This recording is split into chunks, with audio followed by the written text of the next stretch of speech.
One of my favorite things about being a kumu is seeing that moment when the haumana just get it, or when you can see the confidence in the haumana as they start to really identify and connect with their Hawaiian culture. At the beginning of the school year, one of the activities that I like to do at the very beginning is offer one of my favorite ʻōlelo noʻeau, which is Lehulehu a Manomano ka ʻIkena a ka Hawaiʻi. And what that ʻōlelo noʻeau means is that the knowledge and experiences of our Hawaiian people are vast and expansive.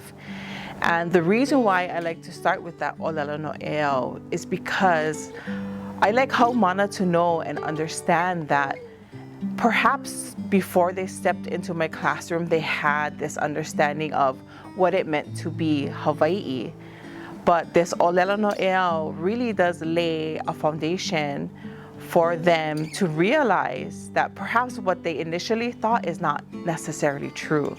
That being Hawaiʻi is expansive. There are so many ways to show that, to experience that, to live that, and to feel it. And so when I present this ʻōlelo noʻeau to the haumana, we talk through the English translation. We have discussions about what that means to them when they initially hear it.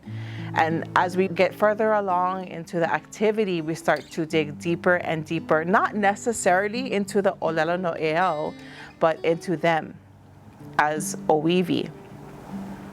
One year in presenting this ʻōlelo noʻeau to haumana, there was a haumana who wasn't very into the class discussion. His engagement was really limited. And so I asked him, "Brada, mai kaʻi ʻoe? Is there something you're thinking about, something that you're feeling that perhaps you'd like to share or you'd like to talk through?" And so he explained to me that in thinking about that ʻōlelo noʻeau and the velo of his ohana and the things that he has learned throughout his childhood and his educational journey, he felt like he wasn't Hawaiʻi, and the things that he did was not Hawaiʻi. And so I listened to what he had to say, and I saw almost like the shame in his eyes and in his demeanor. And so we had a conversation, and we really unpacked how he was feeling, what he was thinking. But also, I think what was more important is that we talk through what he already does, the things that he learned from his ohana, his kupuna, his community, or even through his educational journey. Through that conversation, what he was most proud of is the fact that he is one of several of his generation in his family to carry on fishing traditions in his ohana. It was throwing net, it was diving and fishing, all kinds of fishing.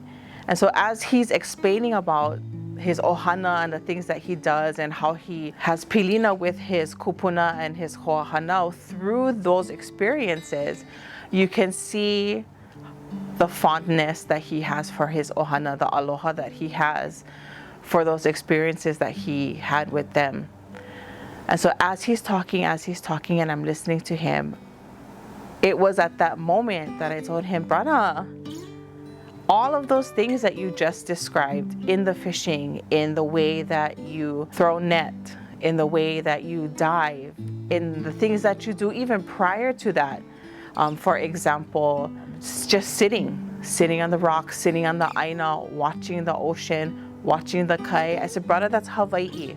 That's what we know and understand to be kilo, or observation. The way that you lawaiʻa, the pilina that you have with your ohana and with the kai and with the aina, all of those things are Hawaiʻi. And perhaps you felt like it wasn't Hawaiʻi because someone never told you that these things that you do are Hawaiʻi." But we don't always have to point it out like that. It doesn't always have to be explained to you or prefaced with, "This is Hawaiian," and then you're gonna learn the activity. It just is. And so as we're having that conversation and he's starting to have this realization, you see his eyes light up a little bit more, and you see his demeanor change, and he starts to stand up a little bit straighter. And he looks at me, not really saying anything, he just looks at me and he starts nodding. Yeah, like he's starting to get it, and you can see the pride of his kupuna and the identity that he's starting to find and the connections that he's starting to make with his kupuna Hawaiʻi. You can see it. It's haumana like that, it's moments like that that really make teaching exciting and valuable. And having those moments with haumana when they just get it and they start to feel confident within themselves is amazing. I love those moments.